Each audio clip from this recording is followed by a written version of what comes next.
tell him. I've been waiting here for you." "Where is Venters?" "I left him in the courtyard." "Here, Jerry," called Tull, turning to his men. "Take the gang and fetch Venters out here if you have to rope him." The dusty-booted and long-spurred riders clanked noisily into the grove of cottonwoods and disappeared in the shade. "Elder Tull, what do you mean by this?" demanded Jane. "If you must arrest Venters, you might have the courtesy to wait till he leaves my home. And if you do arrest him, it will be adding insult to injury. It's absurd to accuse Venters of being mixed up in that shooting fray in the village last night. He was with me at the time. Besides, he let me take charge of his guns. You're only using this as a pretext. What do you mean to do to Venters?" "I'll tell you presently," replied Tull. "But first tell me why you defend this worthless rider."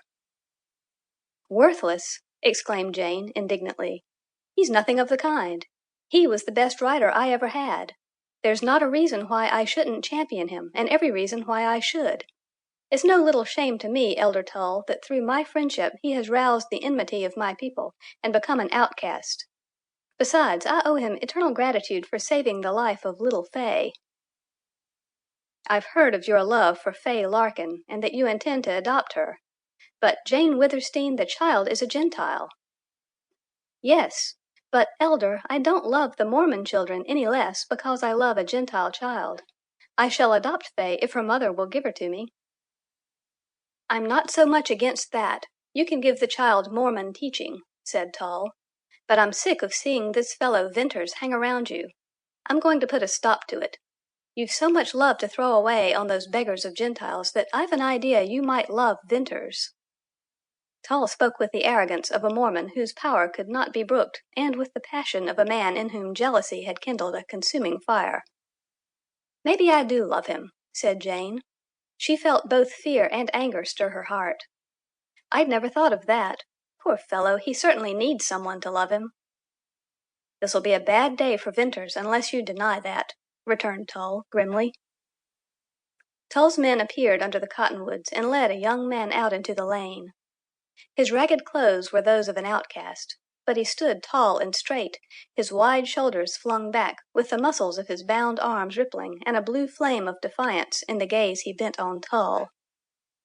For the first time Jane Withersteen felt Venters' real spirit. She wondered if she would love this splendid youth. Then her emotion cooled to the sobering sense of the issue at stake. "Venters, will you leave Cottonwoods at once and forever?" asked Tull tensely. "Why?" rejoined the rider. "Because I order it." Venters laughed in cool disdain. The red leaped to Tull's dark cheek. "If you don't go, it means your ruin," he said sharply. "Ruin!" exclaimed Venters passionately. "Haven't you already ruined me? What do you call ruin? A year ago I was a rider. I had horses and cattle of my own. I had a good name in Cottonwoods. And now when I come into the village to see this woman, you set your men on me. You hound me. You trail me as if I were a rustler. I've no more to lose, except my life." "Will you leave Utah?" "Oh, I know," went on Venters tauntingly. "It galls you, the idea of beautiful Jane Withersteen being friendly to a poor Gentile. You want her all yourself. You're a wiving Mormon. You have use for her, and Withersteen House, and Amber Spring, and 7,000 head of cattle." Tull's hard jaw protruded, and rioting blood corded the veins of his neck. "Once more, will you go?" "No." "Then I'll have you whipped within an inch of your life," replied Tull harshly. "I'll turn you out in the sage, and if you ever come back you'll get worse." Venters' agitated face grew coldly set, and the bronze changed. Jane impulsively stepped forward. "Oh, Elder Tull," she cried, "you won't do that." Tull lifted a shaking finger toward her. "That'll do from you. Understand, you'll not be allowed to hold this boy to a friendship that's offensive to your bishop. Jane Withersteen, your father left you wealth and power. It has turned your head. You haven't yet come to see the place of Mormon women. We've reasoned with you, borne with you. We've patiently waited. We've let you have your fling, which is more than I ever saw granted to a Mormon woman. But you haven't come to your senses. Now, once for all, you can't have any further friendship with Venters. He's going to be whipped, and he's got to leave Utah."